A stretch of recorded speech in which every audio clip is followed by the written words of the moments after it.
Hello everyone, welcome to Bilaspur IAS academy. This is Pankaj Gupta और आप सभी से यहाँ पर एक मुद्दे पे बात करने के लिए मैं खड़ा हूँ। कुछ बातें आप लोगों से ज़रूरी लग रही है कि इस समय जो पीएससी का कल एक मॉडल अमेंडमेंट आंसर आया, शायद उसका नाम मॉडल नहीं होना था, मन मर्जी अमेंडेड आंसर होना ज़्यादा उचित था। बिकॉज वहाँ पर उस क्वेश्चन पेपर्स को अगर आप देखते तो पहली बात है कि यहाँ पर अब सिर्फ उस आंसर और उस रिजल्ट की बात नहीं रह गई है। रिजल्ट पे जो बच्चों ने गलत किया या जो बच्चों ने सही किया, जिसका सिलेक्शन हुआ बहुत अच्छी बात है, कॉन्ग्रेचुलेशन। जिनका नहीं हुआ उनके लिए एक सीख से कम नहीं था। सीख से कम इसलिए नहीं था क्योंकि बहुत सारे ऐसे लोग हैं जिनकी खुद की गलती नहीं है पर वो पीएससी की गलती के हाथ से चढ़ गए। जिनका सिलेक्शन हुआ उनसे भी मैं यही कहना चाहूँगा कि आज आप सिक्के के दूसरे तरफ हैं पर इस तरफ भी कभी हो सकते हैं या होंगे। तो आपको भी अपने दोस्तों की, अपने साथियों की, जो भी पीएससी का एग्जाम दे रहे थे, उन सबका साथ देना चाहिए। और इन अगर पूरे तथ्यों को देखा जाए, जो भी पीएससी का अमेंडेड आंसर आया, जो भी रिजल्ट उसके बाद आई और जिस तरह से भी यहाँ पर चीज़ें चल रही हैं, न्यूज़ चैनल्स पे भी आपकी ये चर्चा आ रही है कि कुछ आंसर्स गलत थे। बात सिर्फ उस आंसर गलत होने की या रिजल्ट की नहीं थी, ये पूरी प्रक्रिया की गलती है। शुरू से विवादित चला ये एग्जाम। ठीक है, आपका त्रुटि सुधार के लिए बात हुई, पहले बोला गया कि नहीं यहाँ पर नेगेटिव मार्किंग नहीं था, फिर उसके बाद आया कि सारे क्वेश्चन अनिवार्य हैं। चलिए, ये सब तो आपको ये था कि आप नोटिफिकेशन पढ़कर, कई लोग बोलेंगे कि नोटिफिकेशन में ये चीज़ें लिखी हैं, वहाँ पर नहीं होना था। कुछ इन्विजिलेटर्स ने बोला कि नहीं आप पूरे क्वेश्चन सॉल्व करिए, ये एक पार्ट हो गया। चलिए, उसके बाद जो भी बातें उठी उस बातों को दबाया गया, सारी चीज़ ठीक थी। फिर आप एक आंसर जारी करते हैं, उस आंसर पे लगभग आपके 25 क्वेश्चन पे दावा आपत्ति, लगभग 25 से 20 क्वेश्चन पे दावा आपत्ति होता है। फिर आपने पेपर क्या बनाया था? अगर 20 क्वेश्चन अगर दावा आपत्ति को जाए तो आपने क्वेश्चन क्या बनाया था? इसके बाद आगे की बात करते हैं। चलिए, वहां पर भी ठीक था। बाद में एक मॉडल आंसर आता है, उस मॉडल आंसर के बाद कुछ बच्चे दावा आपत्ति लगाते हैं। दावा आपत्ति में भी कुछ इस तरह के प्रश्न थे जिनको सचमुच पीएससी को विलोपित करने चाहिए, और वो एक प्रश्न नहीं था, ऐसे बहुत से प्रश्न थे। उसके बाद चलिए ठीक है, पीएससी ने चुनाव किया कुछ ऐसे प्रश्नों को विलोपित करने का जो शायद सही थे, और उन प्रश्नों के उत्तर को बदले गए जो सच में सही थे। ये सिर्फ मैं एक टीचर के रूप में नहीं, अगर मैं अपनी संस्था और अपने टीचरशिप के लिए अगर ये चीज़ बोलूँ कि हाँ एक क्वेश्चन उस पर गलत है तो शायद मैंने ही गलत पढ़ा दिया है। और मैंने नहीं, ऐसा सारे के सारे संस्था में पढ़ाने वाले सबने गलत पढ़ाया है। अगर वो पॉलिटी का वो क्वेश्चन आर्टिकल 300A अगर गलत दिया है, और इसकी रिस्पॉन्सिबिलिटी हम सबको लेनी चाहिए। अभी तो बच्चों की बात नहीं है, हर एक संस्था को लेनी चाहिए, जिस तरह से मैं इसको लेने के लिए तैयार हूँ। क्योंकि आर्टिकल 300, आप सीधे लक्ष्मीकांत की बुक पढ़ने सब बोलते हैं। मेरे ख्याल से पहली बुक का नाम जब आप सिविल सर्विसेज प्रिपरेशन में आते हैं किसी का सुनते हैं, और उस बुक में भी वो कथन लिखा हुआ है। और ऐसे क्वेश्चन को हटा दिया गया। बात हटा के विलोपित हो जाने के फायदे नुकसान की नहीं है, विलोपित होने के बाद उसमें किस तरह से पीएससी तो आकर बोल देगा कि ठीक है हमने क्या किया, विलोपित कर दिया और सारे बच्चों को इसका मार्क्स मिल जाता है। मार्क्स मिलने की बात नहीं है। बहुत से ऐसे स्टूडेंट होते हैं जो क्वेश्चन को गिनते भी हैं सॉल्व करने के बाद, मैंने 60 किया, मैंने 65 किया। अब आपने उस क्वेश्चन को भी गिन लिया था जो क्वेश्चन आपको विलोपित होने वाले थे। कुछ नेगेटिव मार्किंग के हाथ से चढ़ गए। कांगेर घाटी बायोस्फीयर रिजर्व है, ये कल पता चल रहा है पीएससी को।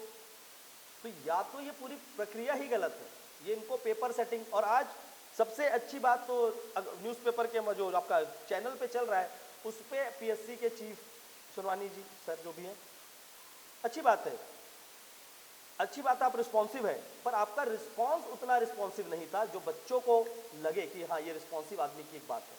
उन्होंने कहा कि हमने 3-4 टीचर की टीम बनाई थी, वो एक्सपर्ट नहीं थे, वो नॉर्मल टीचर थे, और उन्होंने जो मॉडल आंसर दिया है उसके पास इस पे हमने रिजल्ट डिक्लेयर कर दिया है। ये किस तरह की बातें हैं? एक तो गलती हो गई, गलती होने के बाद उस रिस्पॉन्सिबिलिटी से उस चीज़ों को जानी करना सही नहीं करना, ठीक है। तो आप सभी से पहली बात तो ये देखिए, अब प्रक्रिया बहुत ज़्यादा बिगड़ चुकी है। अब बिगड़ चुकी है मतलब अब तो रिजल्ट आ चुका है, और पिछले बार भी हुआ, रिजल्ट आ गया था, फिर उसके बाद क्या हो रहा है, कोर्ट जा रहे हैं। हम कोर्ट क्यों जाएं? हमको कोर्ट क्यों जाना पड़ता है हर बार? हम नहीं जाना चाहते कोर्ट, हम चाहते हैं सुधार हो, एक फेयर एग्जाम हो, जहां पर सबके करीब आपके 100 क्वेश्चन है, क्वेश्चन तो सही से सेट हो जाए, उसके बाद फेल कर दीजिए ना, जितना टफ पेपर सेट करना है। और आप तो बोलिए ही मत कि आपने किसी एक्सपर्ट कमेटी को बैठा के पेपर सेट कराया है। डायरेक्ट आपका कॉपी पेस्ट पेपर है, एक ऐसा प्रश्न आ जाता है कि 3 ऑप्शन होते हैं और उसमें आपको बोलते हो कि 4 ऑप्शन दिए गए हैं। ये क्या हो रहा है? कॉपी पेस्ट है और कुछ नहीं है, पेपर सेटिंग नहीं की गई है उससे, वो तो कॉपी पेस्ट है।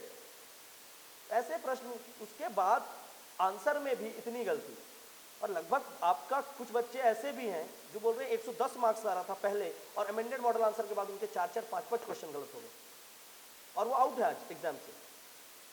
तो इस तरह की इतनी बड़ी त्रुटि है, तो इसकी सबसे पहली बात है कि इस त्रुटि का सुधार हो। जो अभी एग्जाम हुआ है, इस एग्जाम को सुधारा जाए और आगे कोई भी एग्जाम हो उसमें ये गलती दोहराई ना जाए।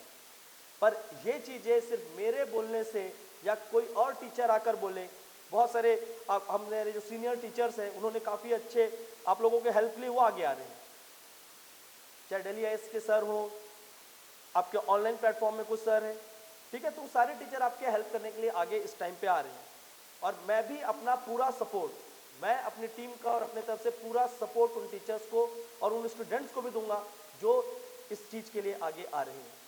और मेरे से जितने लोग भी जुड़े हैं, मैं उन सबको बोलता हूं कि यहां से प्लीज इस मूवमेंट का आप साथ दें, क्योंकि ये पीएससी की एक गलती नहीं है, किसी के भविष्य से खिलवाड़ किया जा रहा है, और एक नहीं ऐसे अनेक बच्चे, ठीक है, जिनका निकल गया वो बिल्कुल खुशी मनाएंगे। लेकिन देखो, आप भी अभी आपका प्री है, कल को यही चीज मेंस में हो, कल को उसके बाद वो इंटरव्यू पे हो, उससे अच्छा है कि एक फेयर एग्जाम हो, और फेयर एग्जाम में जिसको भी आपको गलत करना है, सही करना है, उस फेयर एग्जाम पे जिसको आता है वो पास हो, जिसको नहीं आता वो फेल हो। और अगर पीएससी से ये चीज नहीं हो सकता फेयर एग्जाम कंडक्ट करना, तो संविधान हमने भी और आपको जितने भी सबने पढ़ा है, आर्टिकल 315 में भी आप अगर देखोगे तो सीधी बात है, अगर आप नहीं करा सकते तो आप यूपीएससी को डायरेक्ट बोल सकते हैं कंडक्ट कराइए एग्जाम, कम से कम एक फेयर एग्जाम की ओर हम आगे बढ़े। नहीं तो यहाँ पढ़ने का ना तो बच्चों में इंटरेस्ट रह जाएगा, ना पढ़ाने का हम पे इंटरेस्ट रह जाएगा। और ये बहुत ही सच बात है, क्योंकि अगर कुछ चीज हम पढ़ा रहे हैं, पढ़ाया तो हम ही ने है, ये तो बात हम बिल्कुल नहीं नकार सकते कि हमने नहीं पढ़ाया स्टूडेंट को, हम ही ने पढ़ाया ना कि कांगेर घाटी पहले बायोस्फीयर रिजर्व था, आज नहीं है, जो हम हमारे से हमसे पढ़े होंगे। और आज जब वो चीजें गलत हो गई तो हमको आगे आना ही चाहिए। फिर उस तरह के नॉलेज को हम कैसे कर सकते हैं? या तो फिर आप एक मानक पुस्तक जारी कर दीजिए कि उसी में लिखा है वही चीजें हैं।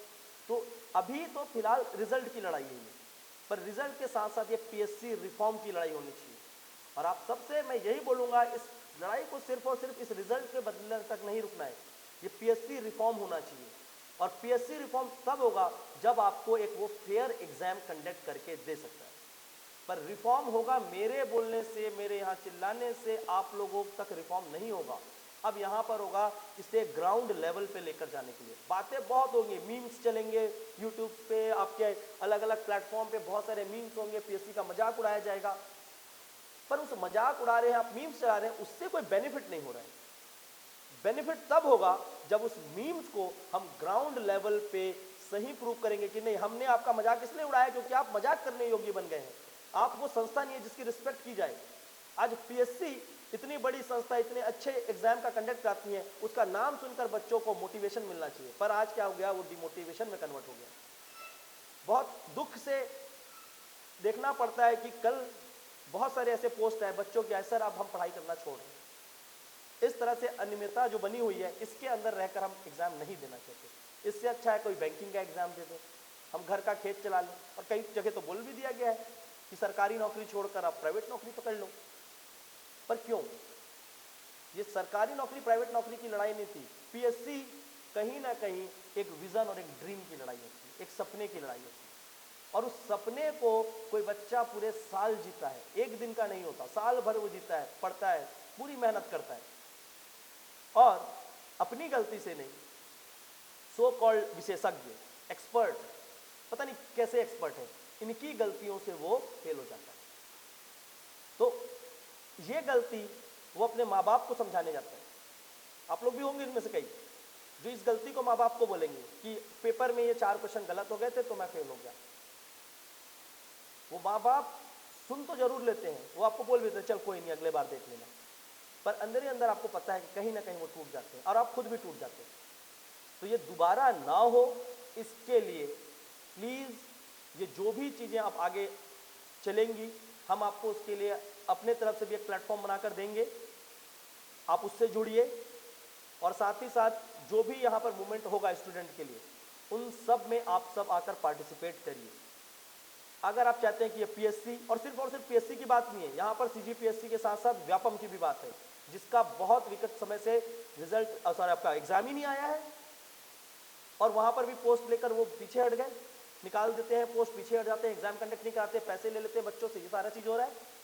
तो एक बार सब मिलते हैं और कंप्लीट लेवल पे इस चीज़ को आगे लेकर चलते हैं, डिस्ट्रिक्ट लेवल पे हो, स्टेट लेवल पे हो, और जहाँ तक जाना पड़ेगा अंतिम तक जाएंगे, पूरा लास्ट तक जाएंगे, पर इस बार रिफॉर्म करवा के रहना है।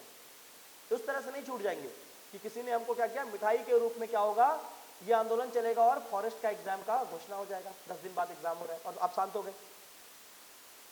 इस तरह से नहीं चल पाएगा, क्योंकि वहां भी 171 सीट है, और जैसा अभी यहां देखने को मिला तो उसे 171 सीट में आप बोल नहीं सकते कितने सीट बचे हैं, और भी तो चीज होती है ना, तो नहीं होगा, अभी बहुत सारा चला है। मैं सब चीज़ों से बिल्कुल अगेंस्ट बोलता हूँ, कभी नहीं बोलता कि वहाँ पर धांधली हो रही है, ये हो रही है, सब चीज़ों के अगेंस्ट में कभी भी इस चीज़ों को फेवर नहीं किया, हमेशा स्टूडेंट को मोटिवेट करके बोला कि आप उसको करो। पर आज जिस तरह का रिजल्ट आया, जिस तरह से अमेंडेड चीज़ें हुई, इसके लिए बोलना पड़ा। तो प्लीज़ आप सभी स्टूडेंट से, जो भी संस्थाएँ और भी सामने आई हैं, जिनको और भी संस्थाओं के टीचर हैं जो इन वीडियो को या मेरे माध्यम से चीज़ों को, बच्चों को हेल्प करना चाहते हैं, प्लीज़ आप सब एक साथ आइए, हम एक साथ यूनाइट होते हैं। और ये यूनिफिकेशन सिर्फ आपके बेनिफिट, मेरे बेनिफिट या इसके लिए नहीं, ये है वो सारे बच्चों के ड्रीम के लिए, उनके माँ बाप ने जो भी इन्वेस्ट किया उसके लिए, और साथ ही साथ छत्तीसगढ़ में एक बेटर एनवायरनमेंट के साथ एक संस्था तो चले, और उसके साथ साथ इस बेटर एनवायरनमेंट के साथ बच्चे भी नॉलेज और एक अच्छे विजन के साथ यहाँ पर जी पाए। हर कोई बच्चे को यहाँ से देखिए, पीएससी पढ़ने भले कि 2 लाख बच्चे आते हैं, पर वो क्या होता है, अपने विजन को फॉलो करने के लिए एक अच्छा इंडिविजुअल, एक अच्छे इंसान बनकर आगे चलते हैं। पर क्या होगा आगे चलकर, उनका ही भरोसा इस चीज़ से उठ जाएगा। तो प्लीज़ सीजीपीएससी की जो सबसे अच्छे एग्जाम में से एक होती है, सबसे बड़ी एग्जाम होती है, इसके लिए प्लीज़ जो भी रिफॉर्म रिक्वायर्ड है, अदर व्यापम के लिए जो भी रिफॉर्म रिक्वायर्ड है, इन सब के लिए please let's unite together to reform CGPSC and other competitive exams of Chhattisgarh. And हम यहाँ से आपको एक प्लेटफॉर्म और आगे जो भी करना है, अदर संस्था वाले भी बता रहे हैं, आप वहाँ पर जुड़ेंगे और उनके थ्रू भी कुछ मैसेज आएगा, वो भी हम आपको कन्वे करेंगे। यहाँ पर सिर्फ किसी इंस्टीट्यूट की बात नहीं है, ठीक है। तो जहाँ से भी आपका फ्रंट होगा, जहाँ से भी मूवमेंट चल रहा है, अगर वहाँ से हमको पता चलता है कि वो ये चीज़ें को लेकर आगे चल रहे हैं, तो हम उनके मैसेज भी आप तक पहुँचाएंगे, और हमारे तरफ से भी जो होगा हम इस मैसेज को भी लेकर आपके साथ चलना चाहते हैं। तो प्लीज़ ज़्यादा से ज़्यादा हो सके आप जुड़िए, और हमने अभी थोड़ी देर में आपका टेलीग्राम ग्रुप एक रिलीज़ करेंगे, उससे भी आकर आप लोग कनेक्ट होइए। Thank you.